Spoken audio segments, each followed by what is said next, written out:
For years, Dorian Gray could not free himself from the influence of this book. Or perhaps it would be more accurate to say that he never sought to free himself from it. He procured from Paris no less than 9 large paper copies of the first edition and had them bound in different colors so that they might suit his various moods and the changing fancies of a nature over which he seemed at times to have almost entirely lost control. The hero, the wonderful young Parisian, in whom the romantic and the scientific temperaments were so strangely blended, became to him a kind of prefiguring type of himself. And indeed, the whole book seemed to him to contain the story of his own life, written before he had lived it. In one point, he was more fortunate than the novel's fantastic hero. He never knew, never indeed had any cause to know, that somewhat grotesque dread of mirrors and polished metal surfaces and still water, which came upon the young Parisian so early in his life, and was occasioned by the sudden decay of a beau that had once, apparently, been so remarkable. It was with an almost cruel joy, and perhaps in nearly every joy, as certainly in every pleasure, cruelty has its place, that he used to read the latter part of the book, with its really tragic, if somewhat overemphasized, account of the sorrow and despair of one who had himself lost what in others, and the world, he had most dearly valued. For the wonderful beauty that had so fascinated Basil Hallward, and many others besides him, seemed never to leave him. Even those who had heard the most evil things against him, and from time to time strange rumors about his mode of life crept through London and became the chatter of the clubs, could not believe anything to his dishonor when they saw him. He had always the look of one who had kept himself unspotted from the world. Men who talked grossly became silent when Dorian Gray entered the room. There was something in the purity of his face that rebuked them. His mere presence seemed to recall to them the memory of the innocence that they had tarnished. They wondered how one so charming and graceful as he was could have escaped the stain of an age that was at once sordid and sensual. Often, on returning home from one of those mysterious and prolonged absences that gave rise to such strange conjecture among those who were his friends, or thought that they were so, he himself would creep upstairs to the locked room, open the door with the key that never left him now, and stand, with a mirror, in front of the portrait that Basil Hallward had painted of him, looking now at the evil and aging face on the canvas, and now at the fair young face that laughed back at him from the polished glass. The very sharpness of the contrast used to quicken his sense of pleasure. He grew more and more enamored of his own beauty, more and more interested in the corruption of his own soul. He would examine with minute care, and sometimes with a monstrous and terrible delight, the hideous lines that seared the wrinkling forehead or crawled around the heavy sensual mouth, wondering sometimes which were the more horrible, the signs of sin or the signs of age. He would place his white hands beside the coarse, bloated hands of the picture and smile. He mocked the misshapen body and the failing limbs. There were moments indeed at night when, lying sleepless in his own delicately scented chamber, or in the sordid room of the little ill-famed tavern near the docks which, under an assumed name and in disguise, it was his habit to frequent, he would think of the ruin he had brought upon his soul with a pity that was all the more poignant, because it was purely selfish. But moments such as these were rare. That curiosity about life which Lord Henry had first stirred in him as they sat together in the garden of their friend seemed to increase with gratification. The more he knew, the more he desired to know. He had mad hungers that grew more ravenous as he fed them, yet he was not really reckless, at any rate in his relations to society. Once or twice every month during the winter, and on each Wednesday evening while the season lasted, he would throw open to the world his beautiful house and have the most celebrated musicians of the day to charm his guests with the wonders of their art. His little dinners, in the settling of which Lord Henry always assisted him, were noted as much for the careful selection and placing of those invited as for the exquisite taste shown in the decoration of the table, with its subtle symphonic arrangements of exotic flowers and embroidered cloths and antique plate of gold and silver. Indeed, there were many, especially among the very young men, who saw or fancied that they saw, in Dorian Gray, the true realization of a type of which they had often dreamed in Eton or Oxford days. A type that was to combine something of the real culture of the scholar with all the grace and distinction and perfect manner of a citizen of the world. To them he seemed to be of the company of those whom Dante describes as having sought to make themselves perfect by the worship of beauty. Like Gautier, he was one for whom the visible world existed. And certainly, to him life itself was the first, the greatest of the arts, and for it all the other arts seemed to be but a preparation. Fashion, by which what is really fantastic becomes for a moment universal, and dandyism, which in its own way is an attempt to assert the absolute modernity of beauty, had, of course, their fascination for him. His mode of dressing, and the particular styles that from time to time he affected, had their marked influence on the young exquisites of the Mayfair balls and Pall Mall club windows, who copied him in everything that he did, and tried to reproduce the accidental charm of his graceful, though to him only half-serious fopperies. For, while he was but too ready to accept the position that was almost immediately offered to him on his coming of age, and found, indeed, a subtle pleasure in the thought that he might really become to the London of his own day what to imperial Neronian Rome the author of the Satyricon once had been, yet in his inmost heart he desired to be something more than a mere arbiter elegantiarum, to be consulted on the wearing of a jewel, or the knotting of a necktie, or the conduct of a cane. He sought to elaborate some new scheme of life that would have its reasoned philosophy and its ordered principles, and find in the spiritualizing of the senses its highest realization. The worship of the senses has often and with much justice been decried, men feeling a natural instinct of terror about passions and sensations that seem stronger than themselves, and that they are conscious of sharing with the less highly organized forms of existence. But it appeared to Dorian Gray that the true nature of the senses had never been understood, and that they had remained savage and animal merely because the world had sought to starve them into submission or to kill them by pain, instead of aiming at making them elements of a new spirituality, of which a fine instinct for beauty was to be the dominant characteristic. As he looked back upon man moving through history, he was haunted by a feeling of loss. So much had been surrendered, and to such little purpose. There had been mad, willful rejections, monstrous forms of self-torture and self-denial, whose origin was fear, and whose result was a degradation infinitely more terrible than that fancied degradation from which, in their ignorance, they had sought to escape. Nature, in her wonderful irony, driving out the anchorite to feed with the wild animals of the desert, and giving to the hermit the beasts of the field as his companions. Yes, there was to be, as Lord Henry had prophesied, a new hedonism that was to recreate life and to save it from that harsh, uncomely Puritanism that is having, in our own day, its curious revival. It was to have its service of the intellect, certainly, yet it was never to accept any theory or system that would involve the sacrifice of any mode of passionate experience. Its aim, indeed, was to be experience itself, and not the fruits of experience, sweet or bitter as they might be. Of the asceticism that deadens the senses, as of the vulgar profligacy that dulls them, it was to know nothing. But it was to teach man to concentrate himself upon the moments of a life that is itself but a moment. There are few of us who have not sometimes wakened before dawn, either after one of those dreamless nights that make us almost enamored of death, or one of those nights of horror and misshapen joy, when through the chambers of the brain sweep phantoms more terrible than reality itself, and instinct with that vivid life that lurks in all grotesques, and that lends to Gothic art its enduring vitality, this art being, one might fancy, especially the art of those whose minds have been troubled with the malady of reverie. Gradually, white fingers creep through the curtains, and they appear to tremble. In black, fantastic shapes, dumb, shadows crawl into the corners of the room and crouch there.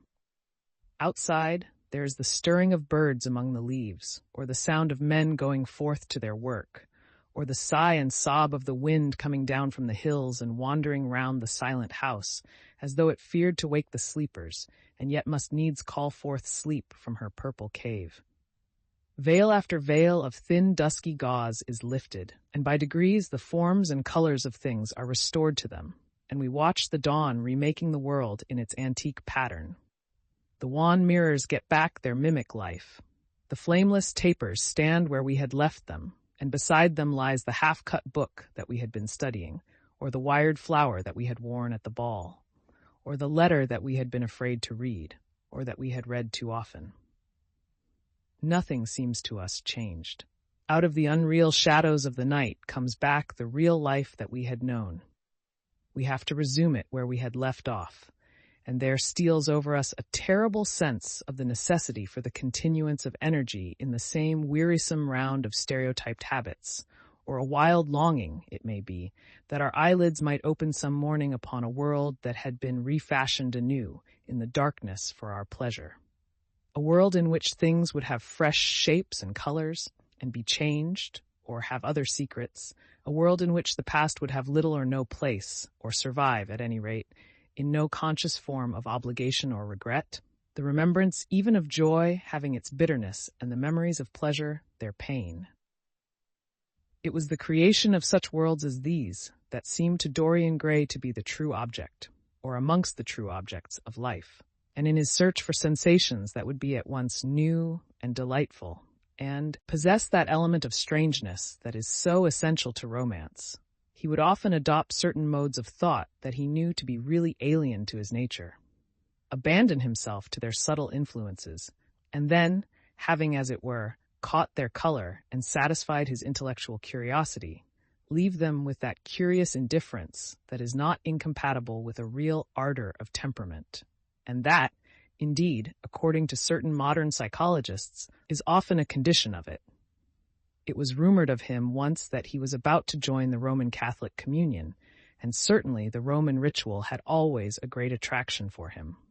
The daily sacrifice, more awful really than all the sacrifices of the antique world, stirred him as much by its superb rejection of the evidence of the senses as by the primitive simplicity of its elements and the eternal pathos of the human tragedy that it sought to symbolize. He loved to kneel down on the cold marble pavement and watch the priest, in his stiff, flowered dalmatic, slowly and with white hands moving aside the veil of the tabernacle, or raising aloft the jeweled, lantern-shaped monstrance with that pallid wafer that at times, one would fain think, is indeed the panis celestis, the bread of angels, or robed in the garments of the Passion of Christ, breaking the host into the chalice and smiting his breast for his sins. The fuming censers that the grave boys, in their lace and scarlet, tossed into the air like great gilt flowers, had their subtle fascination for him. As he passed out, he used to look with wonder at the black confessionals and long to sit in the dim shadow of one of them and listen to men and women whispering through the worn grating the true story of their lives. But he never fell into the error of arresting his intellectual development by any formal acceptance of creed or system, or of mistaking for a house in which to live, an inn that is but suitable for the sojourn of a night, or for a few hours of a night in which there are no stars and the moon is in travail. Mysticism, with its marvelous power of making common things strange to us, and the subtle antinomianism that always seems to accompany it, moved him for a season. And for a season he inclined to the materialistic doctrines of the Darwinismus movement in Germany, and found a curious pleasure in tracing the thoughts and passions of men to some pearly cell in the brain, or some white nerve in the body, delighting in the conception of the absolute dependence of the spirit on certain physical conditions, morbid or healthy, normal or diseased. Yet, as has been said of him before, no theory of life seemed to him to be of any importance compared with life itself. He felt keenly conscious of how barren all intellectual speculation is when separated from action and experiment. He knew that the senses, no less than the soul, have their spiritual mysteries to reveal. And so he would now study perfumes and the secrets of their manufacture, distilling heavily scented oils and burning odorous gums from the East. He saw that there was no mood of the mind that had not its counterpart in the sensuous life, and set himself to discover their true relations, wondering what there was in frankincense that made one mystical, and in ambergris that stirred one's passions, and in violets that woke the memory of dead romances, and in musk that troubled the brain, and in champak that stained the imagination, and seeking often to elaborate a real psychology of perfumes, and to estimate the several influences of sweet-smelling roots and scented pollen-laden flowers, of aromatic balms and of dark and fragrant woods, of spikenard that sickens, of hovenia that makes men mad, and of aloes that are said to be able to expel melancholy from the soul. At another time he devoted himself entirely to music, and in a long latticed room, with a vermilion and gold ceiling and walls of olive-green lacquer, he used to give curious concerts in which mad gypsies tore wild music from little zithers, or grave. Yellow-shawled Tunisians plucked at the strained strings of monstrous lutes, while grinning Negroes beat monotonously upon copper drums, and, crouching upon scarlet mats, slim-turbaned Indians blew through long pipes of reed or brass and charmed, or feigned to charm, great hooded snakes and horrible horned adders. The harsh intervals and shrill discords of barbaric music stirred him at times when Schubert's Grace and Chopin's Beautiful Sorrows and the mighty harmonies of Beethoven himself fell unheeded on his ear. He collected together from all parts of the world the strangest instruments that could be found, either in the tombs of dead nations or among the few savage tribes that have survived contact with Western civilizations, and loved to touch and try them. He had the mysterious druparis of the Rio Negro Indians that women are not allowed to look at, and that even youths may not see till they have been subjected to fasting and scourging, and the earthen jars of the Peruvians that have the shrill cries of birds and flutes of human bones, such as Alfonso de Ovalle, heard in Chile, and the sonorous green jaspers that are found near Cusco and give forth a note of singular sweetness. He had painted gourds filled with pebbles that rattled when they were shaken, the long clarin of the Mexicans, into which the performer does not blow, but through which he inhales the air, the harsh tour of the Amazon tribes that is sounded by the sentinels who sit all day long in high trees and can be heard, it is said, at a distance of 3 leagues, the teponastli, that has 2 vibrating tongues of wood and is beaten with sticks that are smeared with an elastic gum obtained from the milky juice of plants. The yotl bells of the Aztecs that are hung in clusters like grapes, and a huge cylindrical drum covered with the skins of great serpents, like the one that Bernal Diaz saw when he went with Cortez into the Mexican temple, and of whose doleful sound he has left us so vivid a description. The fantastic character of these instruments fascinated him, and he felt a curious delight in the thought that art, like nature, has her monsters, things of bestial shape and with hideous voices. Yet after some time, he wearied of them, and would sit in his box at the opera, either alone or with Lord Henry, listening in rapt pleasure to Tannhauser, and seeing in the prelude to that great work of art a presentation of the tragedy of his own soul. On one occasion he took up the study of jewels, and appeared at a costume ball as Anne de Joyeuse, Admiral of France, in a dress covered with 560 pearls. This taste enthralled him for years, and indeed may be said never to have left him. He would often spend a whole day settling and resettling in their cases the various stones that he had collected, such as the olive-green chrysoberyl that turns red by lamplight, the cymophane with its wire-like line of silver, the pistachio-colored peridot, rose-pink and wine-yellow topazes, carbuncles of fiery scarlet with tremulous, 4-rayed stars, flame-red cinnamon stones, orange and violet spinels, and amethysts with their alternate layers of ruby and sapphire. He loved the red gold of the sunstone, and the moonstone's pearly whiteness, and the broken rainbow of the milky opal. He procured from Amsterdam 3 emeralds of extraordinary size and richness of color, and had a turquoise de la vieille roche that was the envy of all the connoisseurs. He discovered wonderful stories also about jewels. In Alfonso's Clericalis Disciplina, a serpent was mentioned with eyes of real jacinth, and in the romantic history of Alexander, the conqueror of Amathia was said to have found in the Vale of Jordan snakes with collars of real emeralds growing on their backs.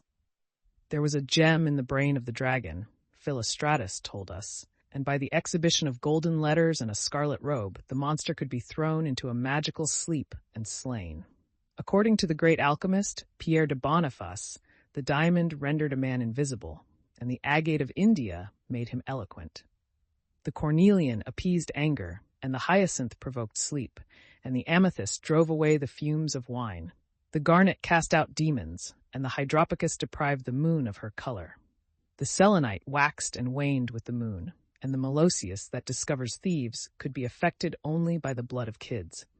Leonardus Camillus had seen a white stone taken from the brain of a newly killed toad that was a certain antidote against poison.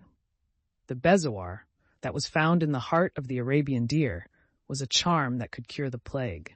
In the nests of Arabian birds was the aspilates, that, according to Democritus, kept the wearer from any danger by fire. The king of Ceylon rode through his city with a large ruby in his hand as the ceremony of his coronation. The gates of the palace of John the priest were made of sardius, with the horn of the horned snake inwrought, so that no man might bring poison within. Over the gable were 2 golden apples in which were 2 carbuncles, so that the gold might shine by day and the carbuncles by night. In Lodge's strange romance, A Marguerite of America, it was stated that in the chamber of the queen one could behold all the chaste ladies of the world, enchased out of silver, looking through fair mirrors of chrysolites, carbuncles, sapphires, and green emeralds. Marco Polo had seen the inhabitants of Zipangu place rose-colored pearls in the mouths of the dead. A sea monster had been enamored of the pearl that the diver brought to King Perozes and had slain the thief and mourned for 7 moons over its loss. When the Huns lured the king into the great pit, he flung it away. Procopius tells the story, nor was it ever found again, though the Emperor Anastasius offered 500 weight of gold pieces for it. The king of Malabar had shown to a certain Venetian a rosary of 304 pearls, one for every god that he worshipped. When the Duc de Valentinois, son of Alexander VI, visited Louis XII of France, his horse was loaded with gold leaves, according to Brantome, and his cap had double rows of rubies that threw out a great light. Charles of England had ridden in stirrups hung with 421 diamonds. Richard II had a coat, valued at 30,000 marks, which was covered with balas rubies. Hall described Henry VIII, on his way to the Tower previous to his coronation, as wearing a jacket of raised gold, the placard embroidered with diamonds and other rich stones, and a great bauderike about his neck of large balasses. The favorites of James I wore earrings of emeralds set in gold filigrane. Edward II gave to Piers Gaveston a suit of red gold armor studded with jacinths, a collar of gold roses set with turquoise stones, and a skullcap parsemé with pearls. Henry VI wore jeweled gloves reaching to the elbow, and had a hawk glove sewn with 12 rubies and 52 great orients. The ducal hat of Charles the Rash, the last Duke of Burgundy of his race, was hung with pear-shaped pearls and studded with sapphires. How exquisite life had once been! How gorgeous in its pomp and decoration! Even to read of the luxury of the dead was wonderful. Then he turned his attention to embroideries and to the tapestries that performed the office of frescoes in the chill rooms of the northern nations of Europe. As he investigated the subject, and he always had an extraordinary faculty of becoming absolutely absorbed for the moment in whatever he took up, he was almost saddened by the reflection of the ruin that time brought on beautiful and wonderful things. He, at any rate, had escaped that. Summer followed summer, and the yellow jonquils bloomed and died many times, and nights of horror repeated the story of their shame, but he was unchanged. No winter marred his face or stained his flower-like bloom. How different it was with material things. Where had they passed to? Where was the great crocus-colored robe, on which the gods fought against the giants, that had been worked by brown girls for the pleasure of Athena? Where the huge velarium that Nero had stretched across the Colosseum at Rome, that Titan sail of purple on which was represented the starry sky, and Apollo driving a chariot drawn by white, gilt-reined steeds? He longed to see the curious table napkins wrought for the priest of the sun, on which were displayed all the dainties and viands that could be wanted for a feast. The mortuary cloth of King Chilperic with its 300 golden bees, the fantastic robes that excited the indignation of the Bishop of Pontus and were figured with lions, panthers, bears, dogs, forests, rocks, hunters, all, in fact, that a painter can copy from nature. and the coat that Charles of Orleans once wore, on the sleeves of which were embroidered the verses of a song beginning, Madame, je suis tout joyeux, the musical accompaniment of the words being wrought in gold thread, and each note, of square shape in those days, formed with 4 pearls.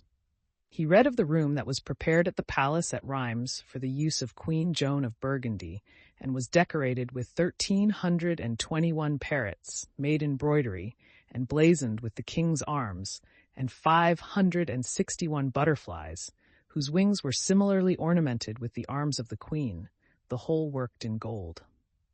Catherine de Medicis had a mourning bed made for her of black velvet powdered with crescents and suns. Its curtains were of damask, with leafy wreaths and garlands, figured upon a gold and silver ground, and fringed along the edges with broideries of pearls, and it stood in a room hung with rows of the queen's devices in cut black velvet upon cloth of silver. Louis XIV had gold-embroidered caryatides 15 feet high in his apartment. The state bed of Sobieski, King of Poland, was made of Smyrna gold brocade, embroidered in turquoises with verses from the Quran. Its supports were of silver gilt, beautifully chased, and profusely set with enameled and jeweled medallions. It had been taken from the Turkish camp before Vienna, and the standard of Mohammed had stood beneath the tremulous gilt of its canopy.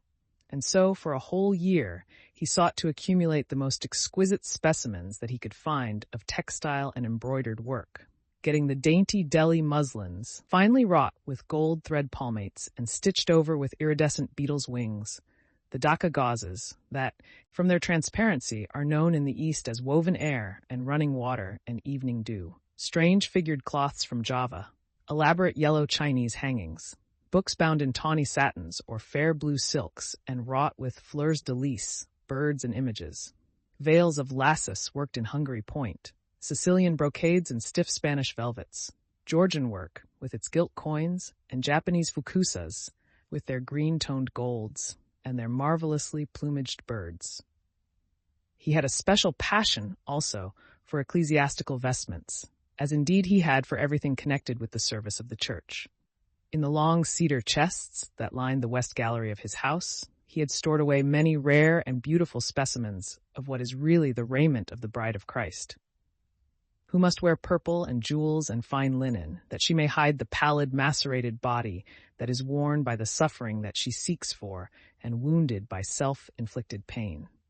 He possessed a gorgeous cope of crimson silk and gold thread damask, figured with a repeating pattern of golden pomegranates set in 6-petaled formal blossoms, beyond which on either side was the pineapple device wrought in seed pearls.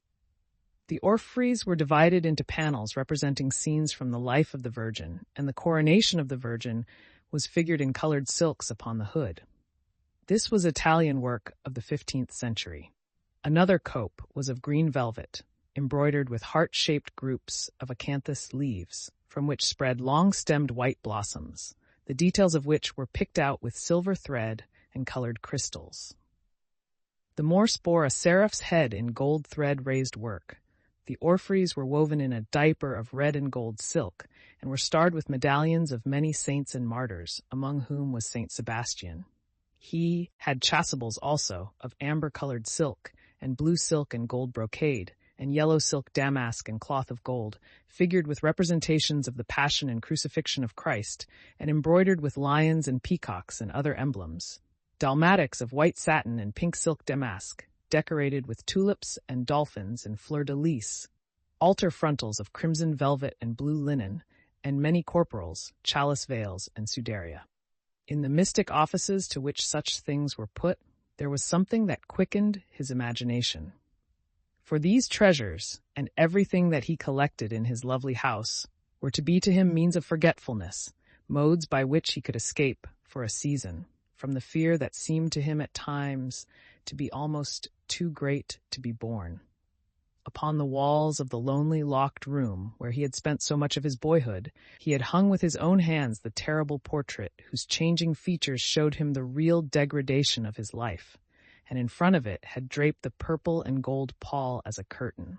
For weeks he would not go there, would forget the hideous painted thing, and get back his light heart, his wonderful joyousness, his passionate absorption in mere existence. Then suddenly, some night, he would creep out of the house, go down to dreadful places near Bluegate Fields, and stay there, day after day, until he was driven away. On his return, he would sit in front of the picture, sometimes loathing it and himself, but filled, at other times, with that pride of individualism that is half the fascination of sin, and smiling with secret pleasure at the misshapen shadow that had to bear the burden that should have been his own. After a few years, he could not endure to be long out of England, and gave up the villa that he had shared at Trouville with Lord Henry, as well as the little white walled-in house at Algiers, where they had more than once spent the winter. He hated to be separated from the picture that was such a part of his life, and was also afraid that during his absence, someone might gain access to the room, in spite of the elaborate bars that he had caused to be placed upon the door. He was quite conscious that this would tell them nothing. It was true that the portrait still preserved, under all the foulness and ugliness of the face, its marked likeness to himself. But what could they learn from that? He would laugh at anyone who tried to taunt him. He had not painted it. What was it to him? How vile and full of shame it looked. Even if he told them, would they believe it? Yet he was afraid.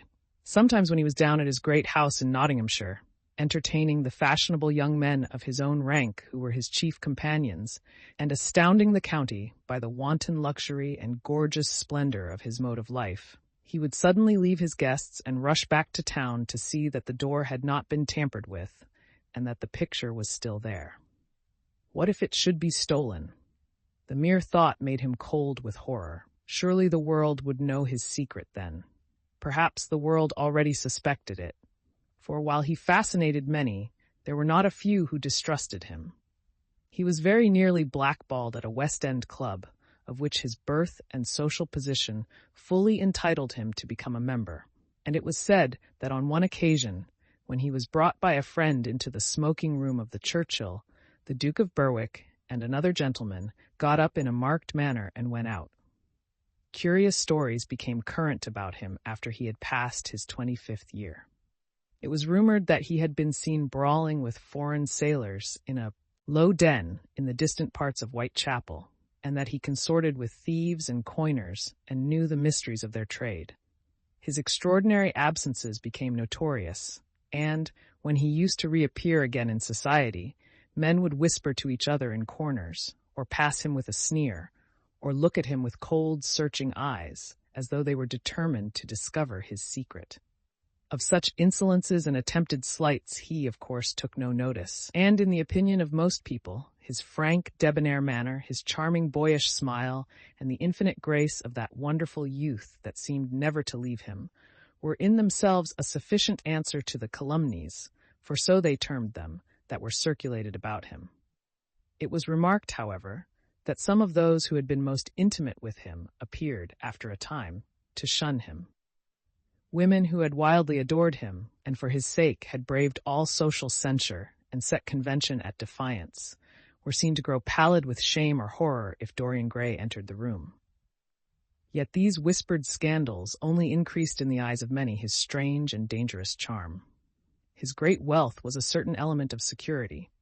Society, civilized society at least, is never very ready to believe anything to the detriment of those who are both rich and fascinating.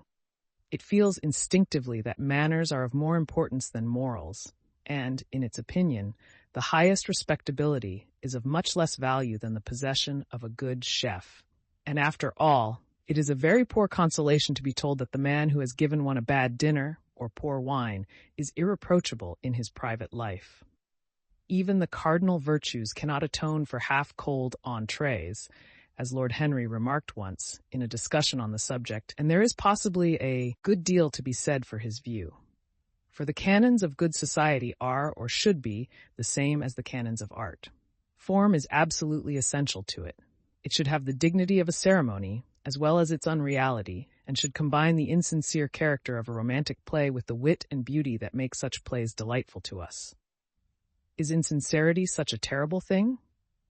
I think not. It is merely a method by which we can multiply our personalities. Such, at any rate, was Dorian Gray's opinion.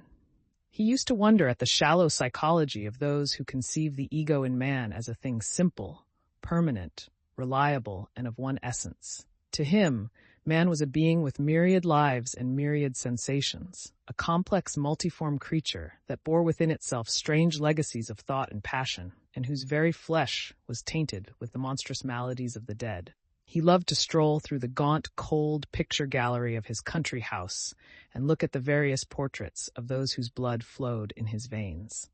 Here was Philip Herbert, described by Francis Osborne in his memoirs on the reigns of Queen Elizabeth and King James, as one who was caressed by the court for his handsome face, which kept him not long company.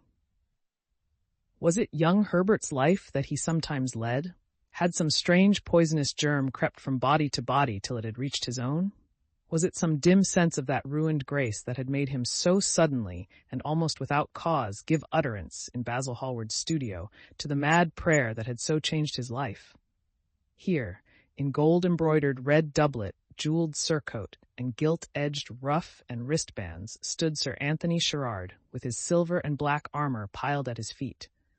What had this man's legacy been?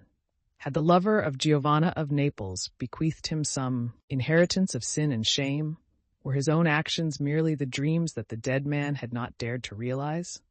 Here, from the fading canvas, smiled Lady Elizabeth Devereux in her gauze hood, pearl stomacher, and pink-slashed sleeves. A flower was in her right hand, and her left clasped an enameled collar of white and damask roses. On a table by her side lay a mandolin and an apple. There were large green rosettes upon her little pointed shoes. He knew her life and the strange stories that were told about her lovers. Had he something of her temperament in him? These oval, heavy-lidded eyes seemed to look curiously at him. What of George Willoughby, with his powdered hair and fantastic patches? How evil he looked!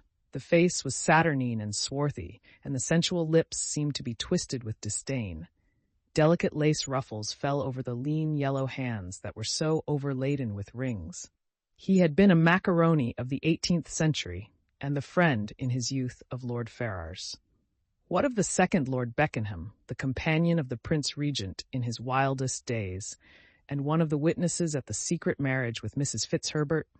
How proud and handsome he was, with his chestnut curls and insolent pose. What passions had he bequeathed? The world had looked upon him as infamous. He had led the orgies at Carlton House. The Star of the Garter glittered upon his breast. Beside him hung the portrait of his wife, a pallid, thin-lipped woman in black. Her blood also stirred within him. How curious it all seemed. And his mother with her Lady Hamilton face and her moist, wine-dashed lips, he knew what he had got from her. He had got from her his beauty, and his passion for the beauty of others. She laughed at him in her loose bacchante dress. There were vine leaves in her hair. The purple spilled from the cup she was holding. The carnations of the painting had withered, but the eyes were still wonderful in their depth and brilliancy of color. They seemed to follow him wherever he went. Yet one had ancestors in literature as well as in one's own race, nearer perhaps in type and temperament, many of them, and certainly with an influence of which one was more absolutely conscious. There were times when it appeared to Dorian Gray that the whole of history was merely the record of his own life, not as he had lived it in act and circumstance, but as his imagination had created it for him, as it had been in his brain and in his passions. He felt that he had known them all, those strange, terrible figures that had passed across the stage of the world and made sin so marvelous and evil so full of subtlety. It seemed to him that in some mysterious way their lives had been his own. The hero of the wonderful novel that had so influenced his life had himself known this curious fancy. In the 7th chapter he tells how, crowned with laurel, lest lightning might strike him, he had sat, as Tiberius, in a garden at Capri, reading the shameful books of Elephantis, while dwarfs and peacocks strutted round him, and the flute-player mocked the swinger of the censer. And, as Caligula, had caroused with the green-shirted jockeys in their stables and supped in an ivory manger with a jewel-front-lated horse. And as Domitian had wandered through a corridor lined with marble mirrors, looking round with haggard eyes for the reflection of the dagger that was to end his days, and sick with that ennui, that terrible tedium vitae, that comes on those to whom life denies nothing. and had peered through a clear emerald at the red shambles of the circus, and then, in a litter of pearl and purple drawn by silver-shod mules, been carried through the street of pomegranates to a house of gold, and heard men cry on Nero Caesar as he passed by, and, as Elagabalus, had painted his face with colors, and plied the distaff among the women, and brought the moon from Carthage and given her in mystic marriage to the sun. Over and over again, Dorian used to read this fantastic chapter, and the 2 chapters immediately following, in which, as in some curious tapestries or cunningly wrought enamels, were pictured the awful and beautiful forms of those whom vice and blood and wariness had made monstrous or mad. Filippo, Duke of Milan, who slew his wife and painted her lips with a scarlet poison that her lover might suck death from the dead thing he fondled. Pietro Barbi, the Venetian, known as Paul II, who sought in his vanity to assume the title of Formosus, and whose tiara, valued at 200,000 florins, was bought at the price of a terrible sin. Gian Maria Visconti, who used hounds to chase living men, and whose murdered body was covered with roses by a harlot who had loved him. The Borgia on his white horse, with fratricide riding beside him, and his mantle stained with the blood of Perotto. Pietro Riario, the young Cardinal Archbishop of Florence, child and minion of Sixtus IV, whose beauty was equaled only by his debauchery, and who received Leonora of Aragon in a pavilion of white and crimson silk, filled with nymphs and centaurs, and gilded a boy that he might serve at the feast as Ganymede or Hylas. Ezelin, whose melancholy could be cured only by the spectacle of death, and who had a passion for red blood, as other men have for red wine, the son of the fiend, as was reported, and one who had cheated his father at dice when gambling with him for his own soul.